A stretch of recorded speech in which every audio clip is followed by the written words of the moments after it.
कौन ब्रह्मा का पिता है, कौन विष्णु की मां, शंकर का दादा कौन है, हमको दे बता। ये जानने के लिए कृपया सुनिए। जगत गुरु तत्वदर्शी संत रामपाल जी महाराज के अमृत वचन सर्व पवित्र धर्मों के पवित्र शास्त्रों के आधार पर। हृदय से आत्मा रोती है, वो कसक न्यारी होती है। उसी समय पर उसकी पुकार कहाँ जाती है? धर्मराज यानी न्यायाधीश, जो यहाँ 21 ब्रह्मांड का एक ब्रह्मांड का न्यायाधीश अलग से है, उसके दरबार में जाती है। वहां जाते ही जिस प्राणी की पुकार गई है उसकी वहां पर एक एक कंप्यूटर है, न समझ लो, और उस कंप्यूटर में अपने आप वो सीडी शुरू हो जाती है, वो कैसेट शुरू हो जाती है, वीडियो कैसेट। और धर्मराज देखता है कि इसने कोई ऐसा कोई धार्मिक अनुष्ठान किया हुआ है क्या जिससे मैं इसकी मदद करा सकूं। तो वहां क्या देखता है कि जो द्रौपदी की वह खुली कैसेट चालू हुई, उसने क्या कर रखा कि एक अंधे महात्मा महापुरुष को कहते हैं, कुपात्र को दिया हुआ दान सफल नहीं होता, सुपात्र को दिया हुआ दान भी सफल होता है। वो परमात्मा ही इस आपदा को टालने के लिए स्वयं ही परम संत बनकर अंधे रूप में वहां विराजमान थे। तो उसमें क्या देखा धर्मराज ने कि इसने तो ऐसे महापुरुष को दान कर रखा, नि इच्छा दान, बिना किसी स्वार्थ के किया हुआ दान अधिक फलता है।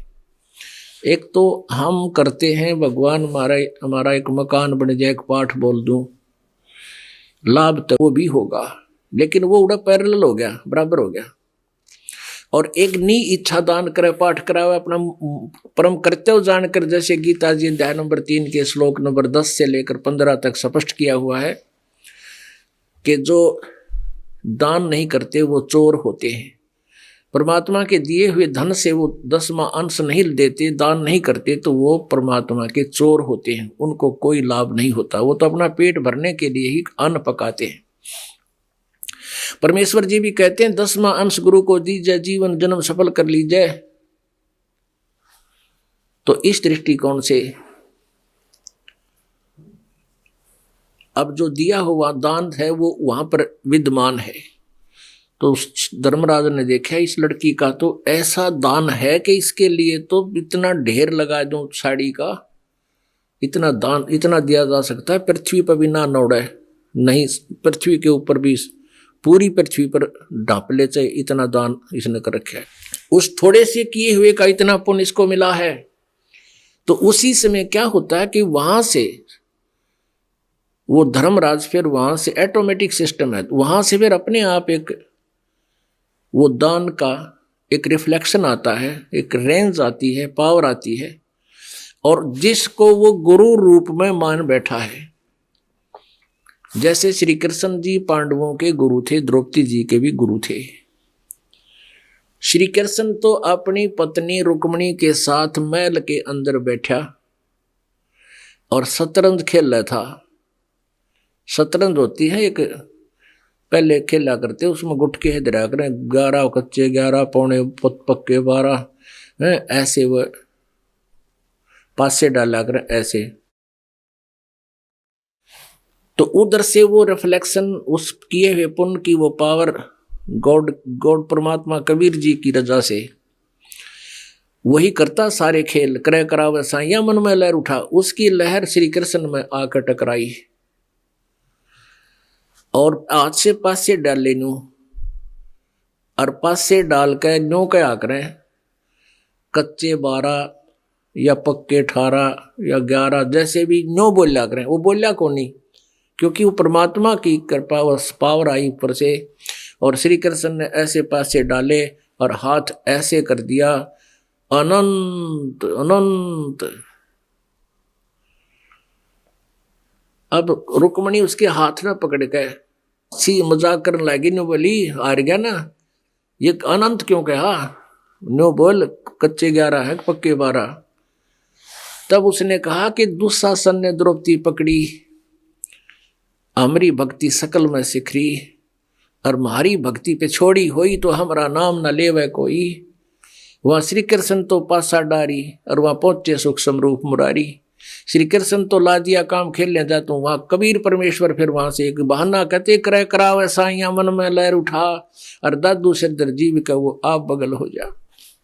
वहां से परमात्मा सूक्ष्म रूप हो कबीर परमेश्वर द्रौपदी के पास पहुंच गया एक पल में, क्योंकि कुछ यहाँ फॉर्मेलिटियां करनी जरूरी होती हैं। जैसे आपने गीता जी अध्याय नंबर 15 के श्लोक नंबर 1 में देखा है, पढ़ा भी है। ऊपर को जड़ वाला, नीचे को तीनों गुण रूपी शाखा वाला ये उल्टा लटका हुआ संसार रूपी वृक्ष है। गीता जी अध्याय नंबर 3 के श्लोक नंबर 10 से लेकर 15 में स्पष्ट किया हुआ है कि इन संसार रूपी वृक्ष की जो टहनियां हैं ये देवता हैं, ब्रह्मा विष्णु महेश हैं। कहते हैं यज्ञ के द्वारा इन देवताओं को बढ़ाओ। जैसे आम के पौधे में जड़ की पूजा करने से पौधा पेड़ बन जाता है, फिर टहनियां रजगुण ब्रह्मा सतगुण विष्णु तमगुण शिव जी के टहनियों का फल लगते हैं। कहते तुम शास्त्र अनुकूल साधना का जिक्र होता है सदग्रंथों में, तुम यज्ञ के द्वारा देवताओं को उन्नत करो। ये बड़े हुए देवता यानी पौधे से पेड़ बना हुआ टहनियां ब्रह्मा विष्णु महेश के पास आपके पुण्य संचित होंगे, उनसे संग्रह होंगे, उनसे ये जो है ना ब्रह्मा विष्णु महेश रूपी टहनियां आपको बिना मांगे फल देंगी। इस दृष्टिकोण से समझ लो। तो ये फल, क्योंकि ये 3 कंट्रोलर हैं यहाँ के, तो ब्रह्मा विष्णु महेश के श्री कृष्ण उर्फ विष्णु जी, तो इनके माध्यम से ही वो पूर्ण परमात्मा सब क्रियाएं करवाता है आप जी और हम जी के लिए। इन्हीं का रूप बना करके उनके उपासकों के पास जाते हैं। और दूसरा विधान प्रभु का है कि जो जिस गुरु को मानता है उसी गुरु का रूप बना करके वो परमात्मा उस अपनी प्यारी आत्मा को राहत देने के लिए पहुंच जाता है, ताकि इसकी आस्था बनी रहे और ये भक्ति करता रहे। तो उस समय परमात्मा आकर पीछे बैठ गए सूक्ष्म रूप में, और दुशासन चीर खींच रहा है, साड़ी खींच रहा है। दुशासन कहते हैं 1000 हाथियां की ताकत जितना आदमी था। जैसे आजकल ना इन बिजली की मोटरों को एलिफेंट पावर से, हॉर्स पावर से तोला जाता है। 1 हॉर्स पावर की मोटर छोटी सी वो है, वो ऐसे हॉर्स पावर से उसको मापा जाता है। तो उसे उसमें एलिफेंट पावर से नापा जाता था। 1000 हाथी एलिफेंट पावर का था वो। और द्रौपदी कमल का फूल, और तो वैसे अबला कही गई है। और वो दुशासन अपनी ताकत दिखा रहा है, उसको खींच रहा है, खींचते खींचते पसीना पसीना हो गया। वो थक कर बैठ गया, ढेर लाग गया नो साड़ी का। वो चीर खत्म नहीं हुआ। अब वो थक के हार के बैठ गया। जब नहीं बसाई तो द्रौपदी चली गई, काट के उस पल्लू से ने, और कह दिया जा बेशक। और दुष्टों ने फिर भी अपने पाप कर्म छोड़े नहीं। अब कुछ दिन के बाद जब श्री कृष्ण जी आए, तब श्री कृष्ण जी से उसने कहा है प्रभु आपने मेरी बड़ी रक्षा की। और कृष्ण के आदमी को ना के करया, करने वाला तो कोई और है। फिर परमात्मा ने कहा कि हे द्रौपदी भगत ऐसे अपने आप सोचा करते हैं, विचार लाया करते हैं, हे भगवान मेरा कौन सा पुण्य था जो आज भगवान ने इसी दया करी मेरे ऊपर, ऐसी मेरी जो ना आपदा टाल दी। तो श्री कृष्ण जी से प्रश्न किया है परमात्मा, मेरा ऐसा कौन सा पुण्य था, मैंने कौन सी इस जन्म में कोई ऐसा पुण्य मैंने देखा नहीं भगवान, मेरे कौन से जन्म का पुण्य मेरे आगे आ गया जो ऐसी आपदा टाल दिया आपने। तो उस समय परमेश्वर कबीर जी ने ये भक्ति बनाए रखने के लिए श्री कृष्ण जी की बुद्धि ऑन कर दी, उसकी दिव्य दृष्टि चालू कर दी रिमोट तय। जब श्री कृष्ण जी ने देखा कि आप द्रौपदी जी आप जब कुंवारी थी, अपने पिता के घर थी और स्नान करने के लिए गंगा पर गई थी, तेरे साथ बहुत सी सहेलियां थी, वहां एक अंधा महात्मा स्नान करे था और आपने अपनी साड़ी में तय उसको कपड़ा दिया था।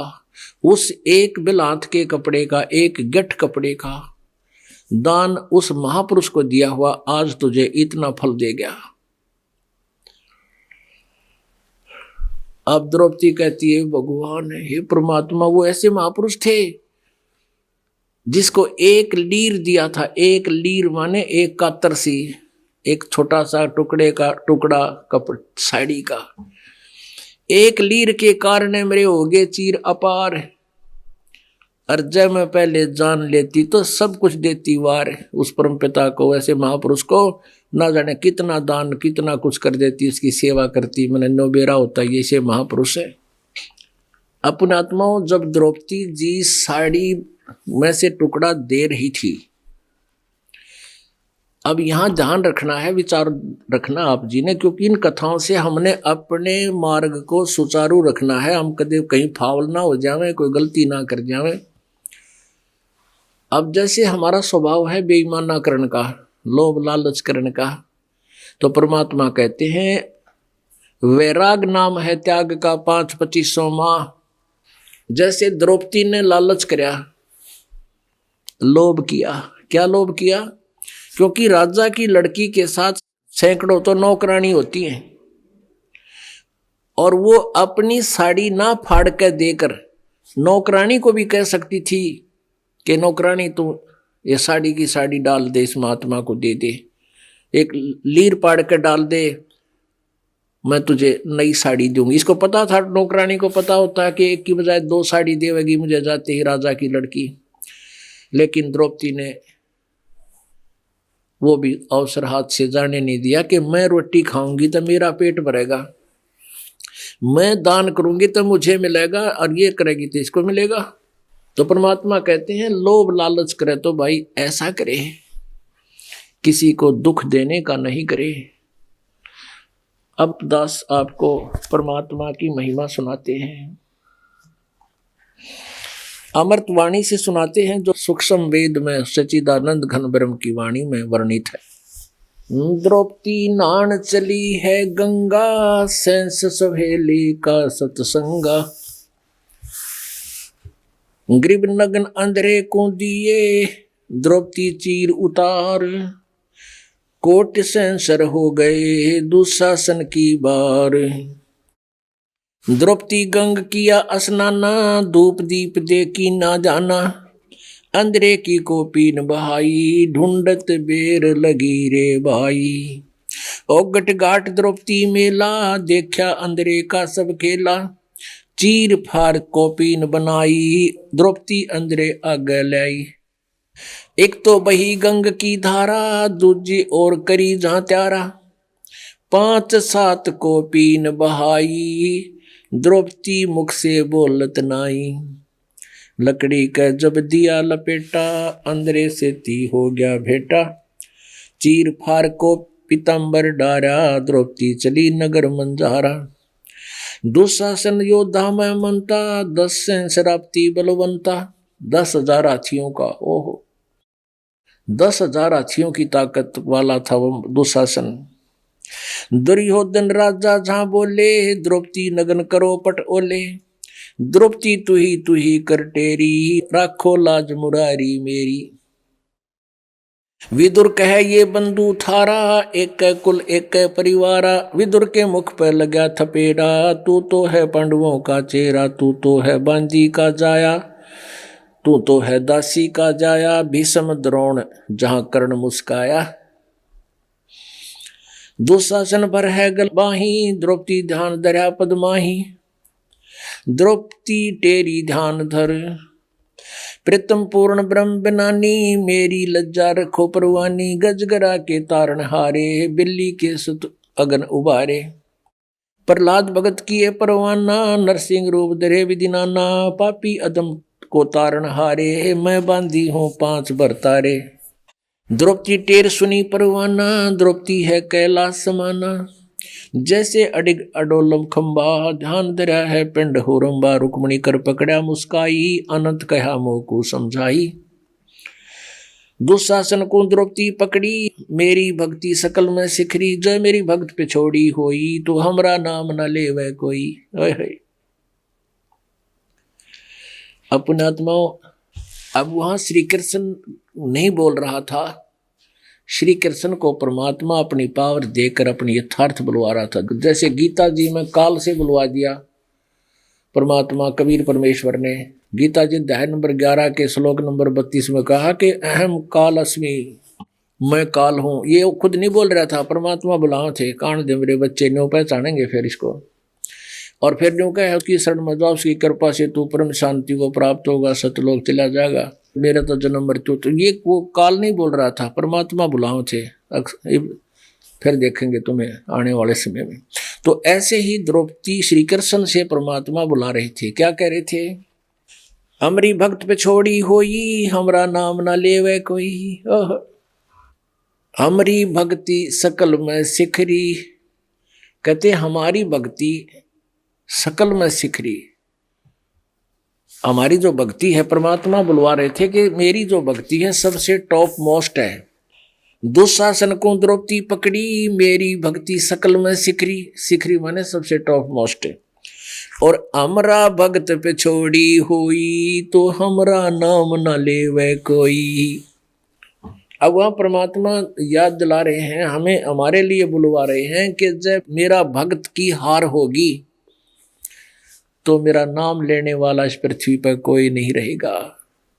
दुशासन को द्रौपदी पकड़ी, मेरी भक्ति सकल में सिकरी, हमरा भक्त पे छोड़ी होई, तो हमरा नाम न लेगा कोई। तनदेही से पासा डारी, पहुंचे सूक्ष्म रूप मुरारी। वो तो वहां खेलता रहा रुक्मण के साथ श्री कृष्ण। और परमात्मा मुरारी माने दुष्टों का नाश करने वाला, पाप का नाश करने वाला, व्याधों को हरने वाला। वो मुरारी, वो परमात्मा वहां से चला, खेचत खेचत खेच कसीसा, सिर पर बैठे हैं जगदीशा। द्रौप सुता के चीर बढ़ाए, शंख असंकों पार न पाए। तो इस प्रकार परमात्मा अपनी प्यारी आत्माओं को रक्षा करता है। ये द्रौपदी की जो आत्मा है, हम इसको, द्रौपदी जो है ये कभी परमेश्वर कबीर जी की शरण में रही थी। अब जैसे पुण्यात्मा इस ज्ञान को गणा जानते सुना करो, क्योंकि प्रत्येक सत्संग में कोई ना कोई नए पॉइंट आपको सुनने को मिलेंगे। क्योंकि प्रत्येक सत्संग एक लेक्चर होता है, समझ लीजिए कि और दास इस दृष्टिकोण से उच्चारण करता है, सत्संग करता है कि इसमें प्रथम क्लास के बच्चे भी होते हैं, द्वितीय के भी होते हैं, और लास्ट वाले यानी अंतिम कक्षा वाले भी यहीं पर होते हैं। तो प्रत्येक में थोड़ा बहुत समावेश हर तरह का करना पड़ता है, जिससे पहली से लेकर और पीएचडी तक के बच्चे इस कॉमन लेक्चर से ही, प्रवचन से ही उनको समझ सकेंगे, समझा जाता है। इसमें प्रत्येक पॉइंट को हमने समझना है कि परमात्मा कबीर परमेश्वर जी अपनी भक्ति बनाए रखने के लिए किसी ना किसी माध्यम से वो लाभ देता है। अपने आत्मा जैसे वहां कहते हैं श्री कृष्ण को याद किया था द्रौपदी ने, और टटीरी ने किसको याद किया था? एक जब महाभारत का युद्ध शुरू हो गया, होने वाला था, और 2-3 दिन पहले उसने, टटीरी एक पक्षी होता है, उसने, मादा टटीरी ने वहां पर अंडे उत्पन्न कर दिए 5, और उधर से देखा कि सेना आने लगी, दोनों तरफ की 18 करोड़ इकट्ठे हुए थे। अब टटीरी ने द्रौपदी की तरफ पुकार करी थी। अब टटीरी ने भी ना मेरा कृष्ण कौन है, विष्णु कौन है, या ब्रह्मा कौन है, राम कौन है, उसने तो परमात्मा, हे भगवान मेरी रक्षा करना। तो पिछले जन्म की पुण्यात्मा थी, उनका भी, उसका भी कोई ऐसा पुण्य था, पूर्ण परमात्मा ने आकर के उसके लिए व्यवस्था कर दी। उसके अंडों के ऊपर एक बहुत बड़ा हाथी का घंटाड़ा डाल दिया। घंटा होता है, टाली भी गले में बंदी होती है घंटी, तो बहुत बड़ा घंटा डाल दिया, घंटाला। कहाँ से? इंद्र के हाथी का, स्वर्गलोक में, स्वर्ग से इंद्र के हाथी का घंटाला वहां से नीचे पटक दिया। 88,000 मन का बताया जाता है, 88,000 मन का, और उसके ऊपर घेर दिया। और अग्नि बाण छूटे, करोड़ों आदमी मर गए, हाहाकार मच गया, और अंडों पर कोई आंच नहीं आई, अंडों पर। तो ऐसे हमने समझना कि ये सब क्रिया कबीर परमेश्वर कर रहे थे। कहते हैं ये सब खेल हमारे किए, हमसे मिले सो निश्चय जिए।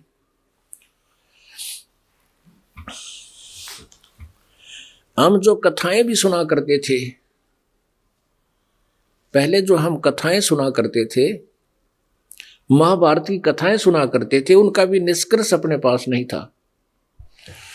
तो हम जो ये कथाएं सुना करते थे महाभारत आदि की, इनका भी कोई निष्कर्ष हमारे पास नहीं था। अब जैसे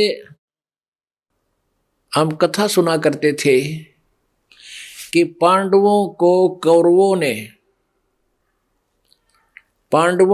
कौरवों ने जुए में हरा दिया, तो उसमें शर्त रखी थी कि 12 वर्ष का वनवास होगा, जंगल में रहना, और 13वां वर्ष अज्ञात होगा।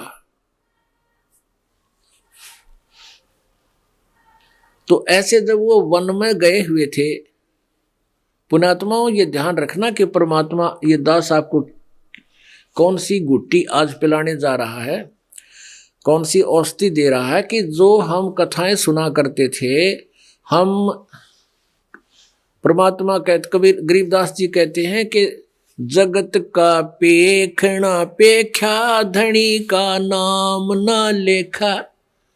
उसने न्यू कर दिया, उसने न्यू कर दिया। कहते जो करने वाला उसका जिक्र भी कोई ना, जो सब कुछ कर रहा है, जो हमारे सदगर्भ प्रमाण देते हैं। एक बार ये दुर्वासा ऋषि बहुत सिद्धि वाला था। आप जी को बताया कि तप के सत्संग की आधी घड़ी और तप के वर्ष 1000, तो भी बराबर है नहीं कहें कबीर विचार। अब तप करके, हठ योग करके, सिद्धियां प्राप्त करके चुणक जैसे ऋषि, दुर्वासा जैसे ऋषि आंडी पाक रहे थे, क्योंकि ये किसी को वचन से उनको बहुत हानि कर देते थे। इनसे दुनिया डरा करती थी। ये तो विषैले सर्प थे और अमीन नमय ऋषि समझा करते थे। परमात्मा ने अपने अमृतवाणी में बताया है, अपने तत्व ज्ञान में, बैतरक्षोणी अक्षय करी, वो चुन करी शीश्वर एक, ये दे धारे जोरा फिर ये सभी काल के बेख। मानदाता चक्रवर्ती राजा की 72 करोड़ सेना को एक वचन तय और चुनक ऋषि ने नाश कर दिया। 72 अक्षौणी खा गया वो चुनक ऋषि सर एक। ओए होए, और दे धारे ये मौत फिरे। तुम तो ऋषि को, ये तो मौत से दे चलती फिरती, दे धारे मौत फिरे, ये सभी काल के भेख। काल माने ब्रह्म तक की साधना करने वाले ये पुजारी, ये ग्रुप। तो यहाँ ये दुर्वासा एक बहुत बड़ा सिद्ध था, जिसने एक वचन से 56 करोड़ यादों का कृष्ण जी समेत नाश कर दिया था। कैसे किया था कि एक दुर्वासा वहां पहुंच गए, द्वारका की बनी में, बनी होता छोटा जंगल, लिटिल फॉरेस्ट, माइनर फॉरेस्ट, बनी बोले, उसमें जाकर बैठ गया। और श्री कृष्ण के पुत्र प्रद्युम्न ने और उनके साथी हम उम्र के बच्चों ने मजाक कर दिया। एक गर्भवती लड़की का सांग कर लिया, प्रद्युम्न का लड़की बना दिया, उसका नकली पति बना लिया, और पेट का एक लोहे का कड़ा बांध दिया, गर्भवती सांग कर दिया। और दुर्वासा से कहा, भगवान बताइए इसका छोरा होगा छोरी, क्या होगा? दुर्वासा बोला, थारा यादव कुल का नाश होगा। उन्होंने उसको श्राप दे दिया। तो ऐसा ही हुआ, 56 करोड़ यादों का नाश कर दिया परमात्मा। उसको लताड़ते हैं इस दुर्वासा जैसे नालायक को, कि दुर्वासा को पे तहां समझ न आई नीच, और 56 करोड़ यादव कटे हुआ मची रुद्र की कीच। एक बड़का ने मजाक कर दिया और उसको श्राप दे दिया। कहते नीच ने इतनी भी ना सोची, तू क्या बोलने जा रहा है। ऐसे थे ये। दुर्वासा ने क्रोधित होकर के कह दिया कि तुम्हारा नाश होगा यादव कुल का। तो यहाँ परमात्मा लताड़ रहे हैं कि दुर्वासा को पे तहां समझ न आई नीच, और 56 करोड़ यादव कटे हुआ मची रुद्र की कीच। कीचड़ माच का खून का। 56 करोड़ आदमी की लाश हो जाए, खून बह चले वहां पर, तो क्या हो जाएगा? जो गायरा मच गई वहां पर, कीचड़ मच गया। ऐसे जुल्म किए इन लोगों ने, इनको महर्षि कहा करते थे। तो दुर्वासा को एक सिद्ध पुरुष मानकर, जैसे आजकल भी एक बीमारी है, हर जगह ये हो रही है कि जंतर मंतर करने वालों को, ये तांत्रिकों को क्या करते हैं, एक हथियार बनाते हैं। एक अपने जैसे किसी शत्रु को मरवाना है या उस पर कोई हानि करवानी है, उसकी लाभ मतलब नुकसान करवाना है, तो ये उन जंतर मंतर करने वालों के पास जाते हैं, वहां लुटते हैं एक दूसरे पर, ये करवाते हैं जंतर मंतर। तो यही इसी दृष्टिकोण से पुण्यात्मा, जिसने परमेश्वर कबीर जी का नाम ले लिया इस दास के माध्यम से, उसके ऊपर ये जंतर मंतर नहीं हो सकते। हमारा एक भक्त, वो आज आए भी हुए हैं भक्त, और उनका हमने प्रमाण भी दे रखा है इसमें ज्ञान गंगा के अंदर। तो वो भूत प्रेतों से बहुत दुखी थे, उनका भाई उनको दुखी करवा रहा था। जब इन्होंने हमसे नाम, दास से नाम लिया, कबीर परमेश्वर की शरण मिली, उसके बाद उसके भाई ने फिर करवाने की चेष्टा की। वो करने वाले ने हाथ खड़े कर दिए कि भाई इनके घर पे ही नहीं हो सकता, ये तो प्रबल संत की परमेश्वर की शरण में चले गए। और उस करने वाले ने, जंतर मंतर करने वाले ने फोन पर बताया, बेटी तुमने किसका नाम ले रखा है? कि हमने पूर्ण परमात्मा का नाम ले रखा है। ने बोला मैंने 8 घंटे हो गया, पहली बार मैंने हार मानी है, आज तक किसी से हार नहीं मानी थी। बेटी मैं बता रहा हूँ, तुम्हारा जेठ तेरे ऊपर ऐसे करवाने आया था और मुझे इतने रुपये देगा, और मैंने सारा करके देख लिया, तेरे ऊपर कोई असर नहीं हो रहा थारे पे। और बेटी इस परमात्मा की शरण में लगे रहना, तो तुम्हारा वही कल्याण होगा। तो पुण्यात्मा, ऐसे ही दुशासन ने, दुर्योधन ने ये दुर्वासा पाल रखा था, 12 वर्ष तक अपने बाग में रखा, पहले से रखे हुए था। अब उसकी सेवा कराया करता था, नौकर छोड़ रखे थे, कितने घूम फिर खा, फल फ्रूट, काजू किशमिश सेब संतरे खूब खिलाए। एक दिन दुर्योधन ने कहा कि दुर्वासा जी, आप पांडवों को श्राप दे दो, उनका वो मर जा, उनका नाश हो जा, ऐसा श्राप दे दो। अब दुर्वासा कहने लगा, भी देखो मैं बगैर किसी बहाने के श्राप नहीं दे सकता। तो दुर्योधन ने कहा कि बहाना तन्ने बनाना पड़ेगा, मैंने तेरी 12 साल तक सेवा करी है, तो इतना भी नहीं कर सकता मेरे लिए? ये तीसे हुआ करें, ये नकली से, ये राजा लोग थोड़ा सा कम कर देंगे, फिर जब उसका प्रतिफल चाहेंगे। तो दुर्योधन कहने लगा कि मैंने तेरे साथ जो ना, तेरे को इतने दिन हो गए, अच्छे काजू किशमिश सेब खुआए हैं, तो मेरा छोटा सा काम नहीं कर सकता? अब दुर्वासा ने सोची, भाई वो तो अभिमानी आदमी है, मानने को नहीं। कहने लगा मैं करता हूँ कोई जतन, कोई तरीका ढूंढता हूँ। तो दुर्वासा ने क्या करा, के स्कीम बनाई। दुर्योधन बोला तुम ऐसे करो, रात के समय जब द्रौपदी पांडव सब खाना खा लें, खाना खाने के बाद आप पहुंच जाओ अपने सारे ऋषियों को लेकर, और पांडव वन में हैं, उनके पास इतना आहार होगा नहीं, और तुम भूखे रहोगे तो उनको श्राप दे देना कि तुम अतिथियों को भूखा रखा है, उनका नाश कर दिए। दुर्वासा बोला सही तरीका बताया तने। अब चल पड़ा दुर्वासा जी, और 88,000 ऋषि ले लिए साथ में अपना पूरी मंडली, और वहां पहुंच गए गंगा के किनारे, और उसके साथ में उनकी झोपड़ी डाल के वो रहा करते थे पांडव, 5 पांडव, द्रौपदी। अब जब दुर्वासा वहां पहुंचे तो उन्होंने कहा कि एक संदेशा भेज दिया कि भोजन तैयार करो, हम 88,000 आए हैं, तुम्हारे अतिथि आए हैं। अब सब चिंता होगी। द्रौपदी से पूछा कि भोजन का क्या ब्योत है, भोजन की क्या व्यवस्था है?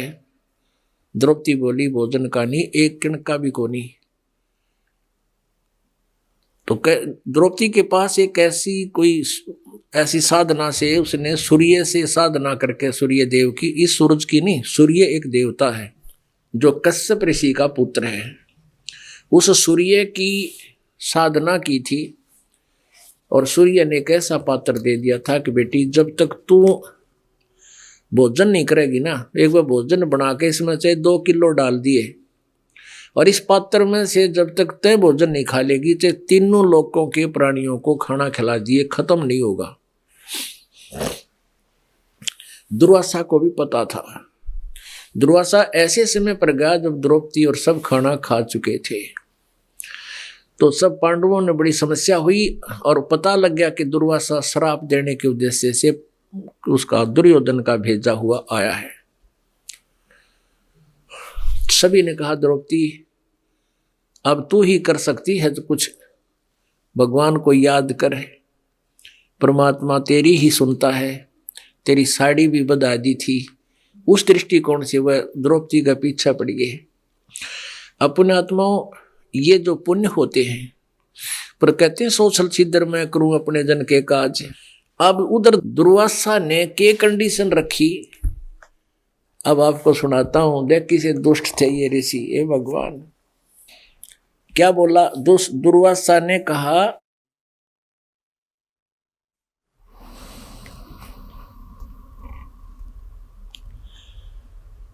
खान पान कुछ करो विचारा, 56 भोग पाक हो त्यारा।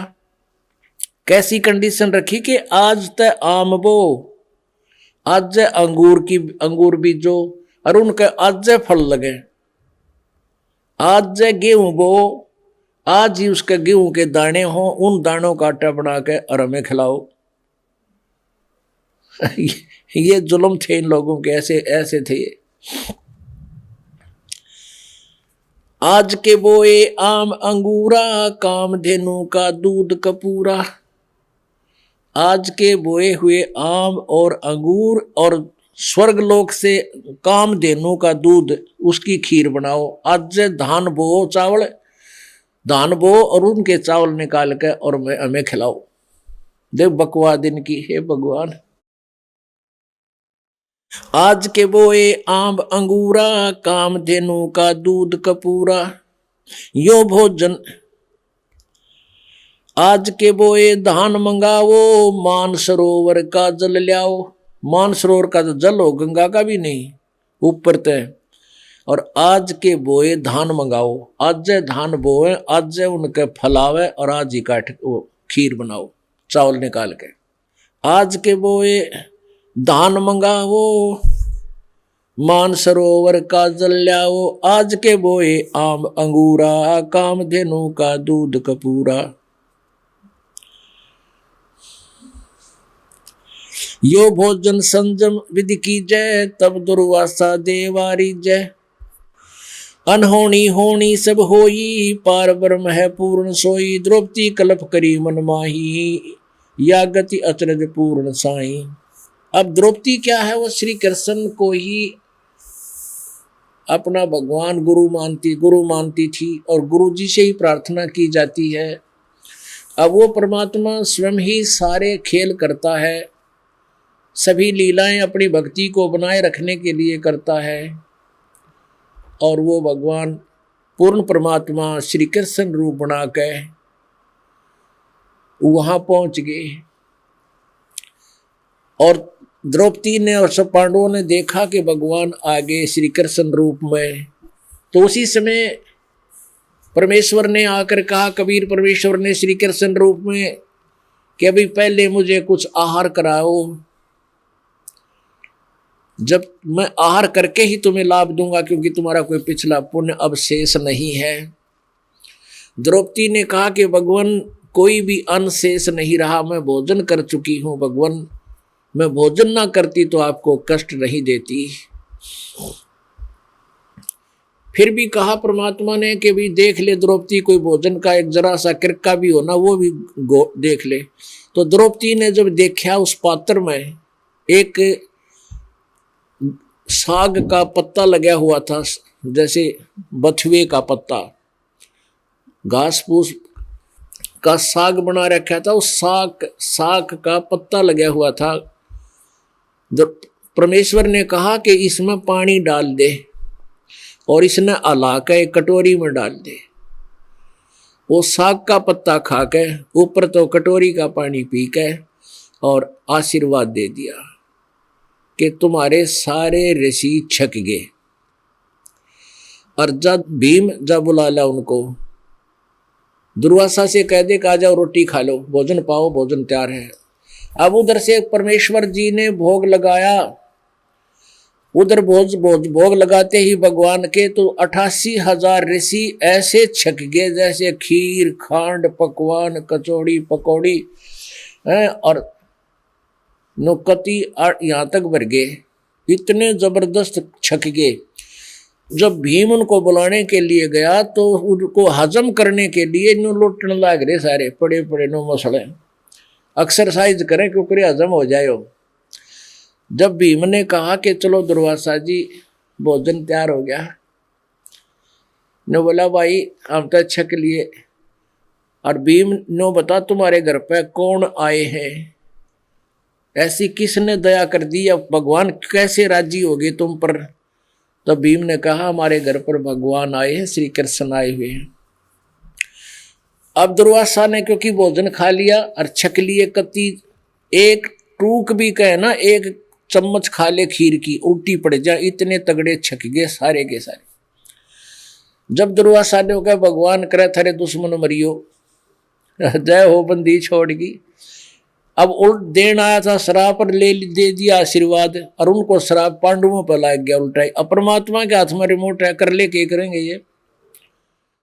अब आया था शराब पांडवों को देन और लग गया कौरवों पे, भगवान करे थारे शत्रु मरियो, कर दिया काम उल्टी। कहते हैं दुर्वासा के वचन की लगी अपुठी लात, दुर्वासा दुर्योधन के डालेगी। तो यहाँ पर थोड़ा सा वर्णन सुनाते हैं भगवान की वाणी का। मेरी विपत निवारो स्वामी, द्रौपदी अर्ज करे गणनामी, विष्णु रूप धर पूर्ण ब्रह्म आए। विष्णु का रूप बना के खुद पूर्ण ब्रह्म आए। विष्णु रूप धर पूर्ण ब्रह्म आए, रत्नों जड़े विमान सवाए। विमान में बैठकर आए परमात्मा वहां से। शंख चक्र गदा पद्म विराजय, छत्र सिंहासन मणि बहु साजय। कमल नैन परमेश्वर आए, द्रौपदी रसी अंग नमाए। पांचों पांडवों कुंती माई, अविनाशी के चरणों चितलाई। अब बोलत है सारंग पाणी, कैसे याद कहा कियो गौरानी। 14 भवन के दानी ही, विप्त निवारो पुरुष बिनानी। दुर्वासा कौरों सिखलाए, दुर्योधन के भेजे आए। दुर्वासा को कौरों ने सिखा के भेजा है और कौरवों के भेजे हुए यहाँ पर आया है। अब बोलत है कबीर कृष्ण रूप धारी, मैं क्या जानू विपत्ति तुम्हारी। मैं अतिथि तुम हो दाता, सबसे ऊंचा तुम रहा था। प्रथम पूजा भेंट चढ़ाओ, खान पान कुछ मोकू लाओ। साग पत्र जब द्रौपदी आना, अवल बलि पाया भगवाना। साग पत्र, साग का पत्र पाया जब घोल कर पी लिया परमात्मा ने।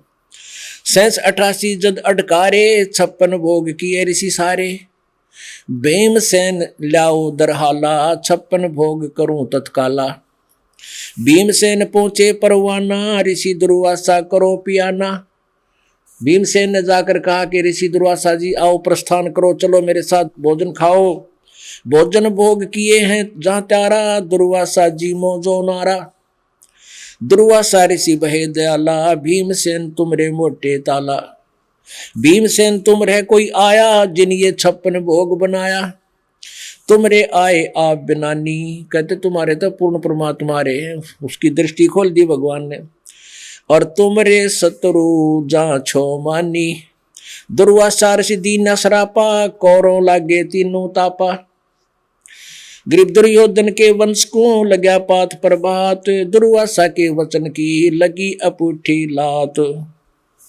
अपनात्माओं परमात्मा ने प्रत्येक पॉइंट पे हमें ये समझाने की चेष्टा की है कि किस किस प्रकार सत्य। अपनात्मा यहाँ आपके मन में एक और शंका आवेगी कि दास बहुत बार ये कहता है कि कबीर परमेश्वर आपके भाग में ना होगा तो भी देगा, और कुछ तो ऐसे बहाने बनाकर उनको देता है जो शरण में वर्तमान में नहीं है।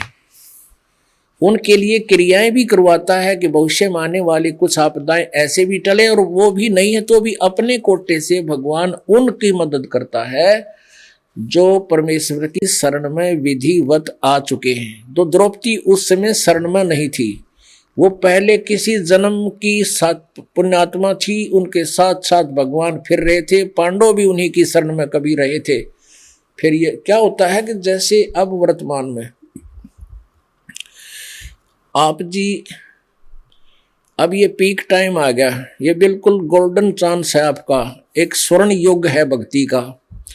इसमें लगभग हजारों वर्षों तक अब ये भक्ति चलेगी।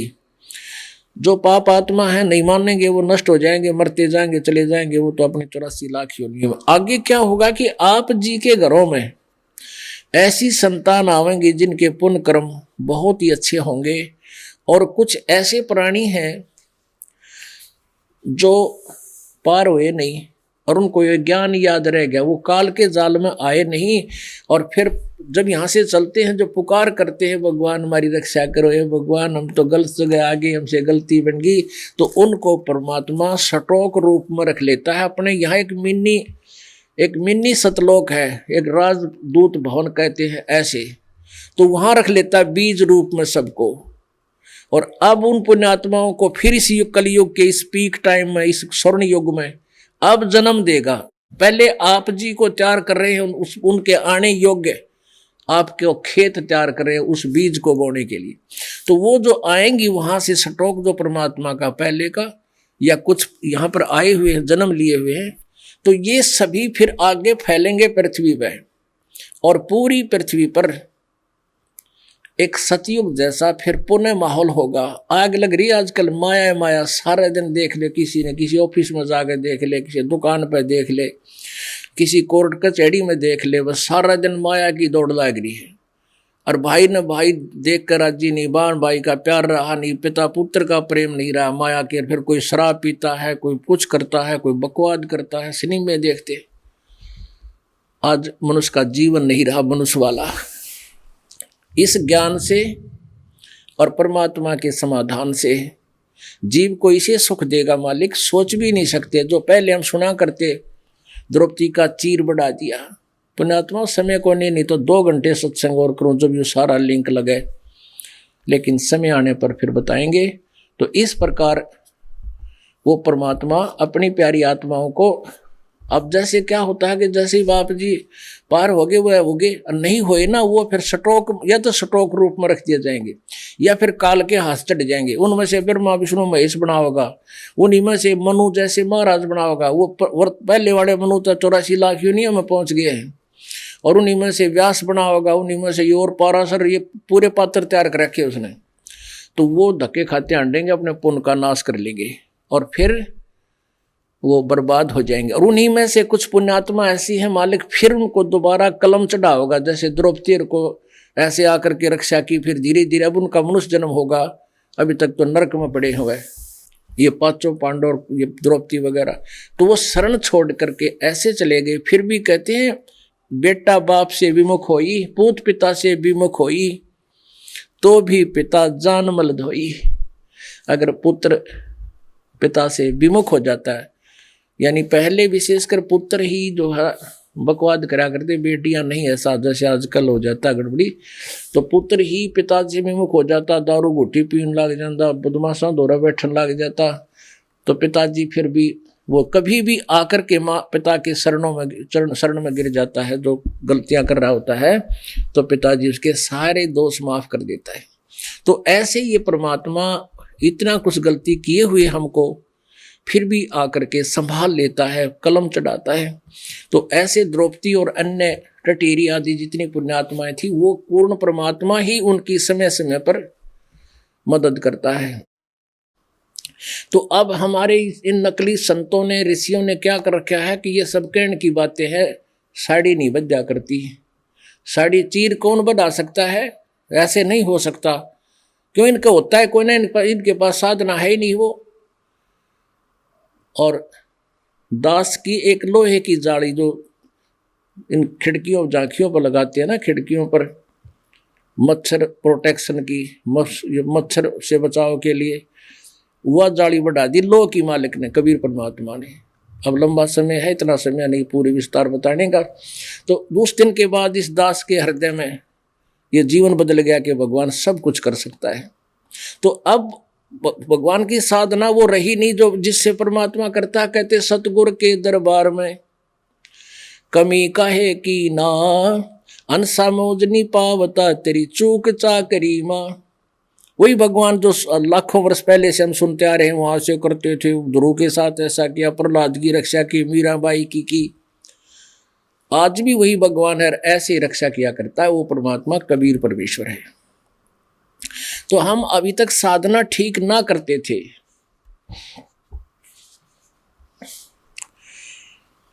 अब क्या बताते हैं,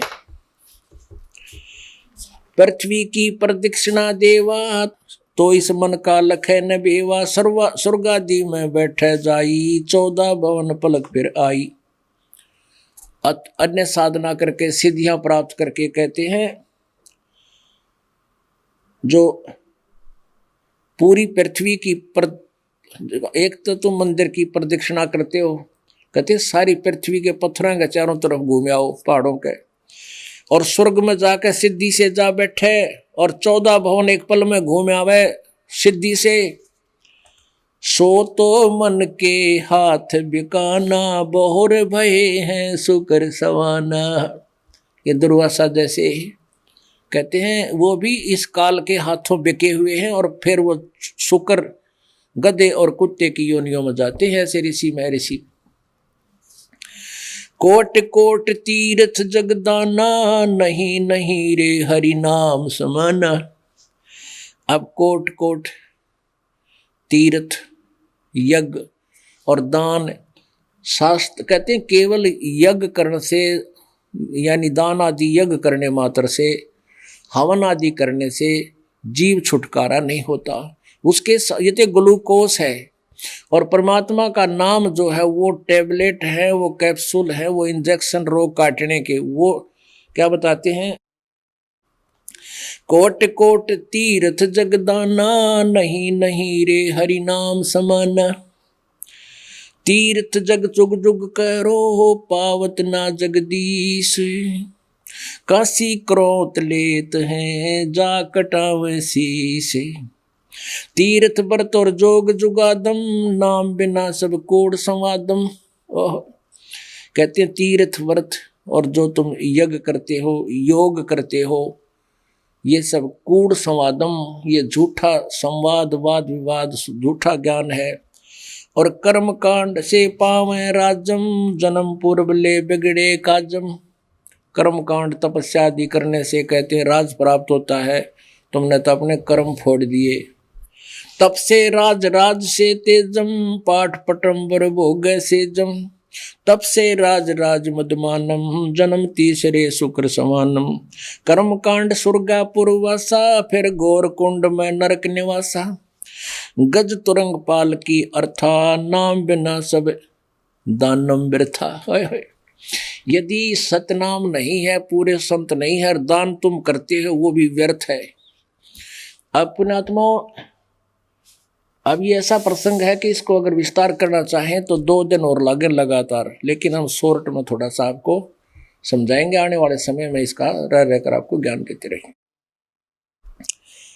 कहते हैं गज तुरंग पाल की अर्था, नाम बिना सब दानम व्यर्था। कहते हैं अगर सत भक्ति, सत मंत्र, सतनाम नहीं है तो आप केवल ये दान धर्म भंडारे करते हो, यज्ञ करते हो, हवन करते हो, ये सब व्यर्थ है।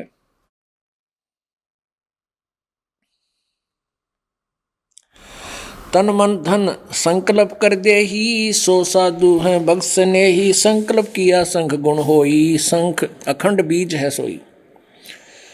कहते दान पुण्य की करे न आशा, जो अर्पै सो पुरुष निवासा। इच्छा रूपी करें जो दाना, अपना बिरद ल जावे बाणा। कहते हैं इच्छा रूपी दान कराही, सो सुख सागर जाते नाही। बिन इच्छा दो देते हैं, सोए दान कहावे। फल बाचे नीतास का, फिर अमरापुर जावे। अब बात वहीं आ गई है कि हम केवल एक यज्ञ करते हैं, जैसे दान यज्ञ, द्रव्य यज्ञ जिसको कहते हैं, उसे भंडारे करवा दिए, कोई स्ट्रक्चर बनवा दिया, कोई गौशाला धर्मशाला बनवा दी। कहते हैं जब तक प्रॉपर वे ऑफ वर्शिप आपकी नहीं होगी, सभी मंत्र नहीं होंगे, तो केवल ये दान आपको एक ग्लूकोज का काम करेगा। और दान भी आपको अवश्य करना होगा, क्योंकि आप चौथे युग में आगे आपके पुण्य पूर्व के बिल्कुल नहीं रहे, क्योंकि अब परमात्मा आप भी बहुत दुखी हैं, उनकी मदद नहीं हो पा रही, वो भी द्रौपदी की तरह चिल्लाते हैं, रोते हैं, भगवान को याद करते हैं, लेकिन भगवान नहीं सुन रहे। इसलिए आप जी को रिचार्ज करना पड़ेगा, पूरे दान भी करने पड़ेंगे, 500 यज्ञ करनी पड़ेगी। तो इन 500 यज्ञों का, और साथ में एक कहते हैं संत मिलन को चालिए तजमाया अभिमान, जो कदम आगे रखे ओहे यज्ञ समान। परमात्मा के दरबार में आप आते हो और यहाँ पर एक बालक की तरह आवे, चाहे कोई उच्च अधिकारी है, चाहे कोई गरीब है, चाहे पैसे वाला है, यहाँ एक बालक की तरह आवे। जैसे बच्चे स्कूल में जाते हैं, उनको कहीं बैठा दे, कोई धमका दे, किसी तरह कोई द्वेष नहीं बनता, उनके राग नहीं बनता। तो इस दृष्टिकोण से आप यहाँ आते हो संत के दर्शन के लिए, तो आपका एक कदम भी यज्ञ के तुल्य होता है, वो भी एक यज्ञ होता है। तो आप जी को इसलिए यहाँ रह रह कर बुलाया जा रहा है, दान करवाया जा रहा है कि आप युगों युगों से बिल्कुल खाली हो लिए। और ये जब हम सतलोक से आए थे, हमारे ये सब पुण्य हमारे साथ पूरी तरह संग्रहित थे, हम सैचुरेट थे। अब कति नाश करा दिया इसने, हमारे ही पुण्यों को स्वर्ग में राजा बना देता है, देवता बना देता है, अपना काम लेता है। जब खत्म हो जाते पुण्य तो गधे की योनि में ठोक देता है। तो हमने सतलोक जाने के लिए उतना ही सैचुरेट, अपना रिचार्ज करके भक्ति की शक्ति के बल से हम सतलोक जाएंगे। गीता जी अध्याय नंबर 8 के श्लोक नंबर 1 के प्रश्न में अर्जुन ने पूछा है कि भगवान वो किम तत्परम, जो आपने 7वें अध्याय के गीता जी के 29वें श्लोक में जिस तत्परम के बारे में जानकारी दी है। गीता ज्ञान दाता ये ब्रह्म कहता है, 8वें अध्याय के 3रे श्लोक में उत्तर देता है कि वो परम अक्षर ब्रह्म है। गीता जी अध्याय नंबर 5 के 5-7 में अपने विषय में कहता है, जो मेरी भक्ति करता है, मेरा ओम नाम है, 8वें अध्याय के 13वें श्लोक में। इसकी साधना करने वाला मुझे प्राप्त होता है, और उस परम अक्षर ब्रह्म की साधना करने वाला उसको प्राप्त होता है। उसकी साधना करने से फिर भक्ति के बल से, यानी जो साधना दी जाती है उस परम संत के द्वारा 3 नाम की, उस भक्ति की कमाई की शक्ति से वो भृकुटी के अंदर पहुंच कर फिर अपने यथार्थ स्थान सतलोक में जा सकता है। तो आप जी को ये अपने आप को भक्ति से उसी तरह सैचुरेट करना पड़ेगा जो पहले हम सतलोक से आए थे। इतनी भक्ति संग्रह करनी पड़ेगी, इतनी ताकत बनानी पड़ेगी ताकि हम यहाँ से फुल स्पीड से वापस जा सके। तो इसलिए आप जी से बार बार कहा जाता है कि अपने पेंचर मत करा करो, किसी को आशीर्वाद दे देते हो, किसी का सिरपा दे देते हो। ये बुढ़िया देखी है, पुत्र वधु पैर दबाओगी और वह कहेगी बेटी तो पुत्र वधु हो, पुत्रवती हो, पूता फड़ियो दूध दान आइयो, और चोर नहीं दो रहा कोई ने और बांटती फिर है। वो सारे नो बिगाड़ दिया हमने अपनी सारी करनी। तो हमने अपने बच्चों को भी इस भक्ति का ला दिया, बेटा तू भी पंप ले, टायर से टायर में हवा भरने के लाभ होगा, बता वो खाली हो जाए तो उसमें थोड़ी बहुत होगी। तय दोनों कंडम, तो सब कोई राम नाम का पंप देगा, अपनी फुल टायर कर लो और चलो सतलोक में। बोलो सतगुरुदेव।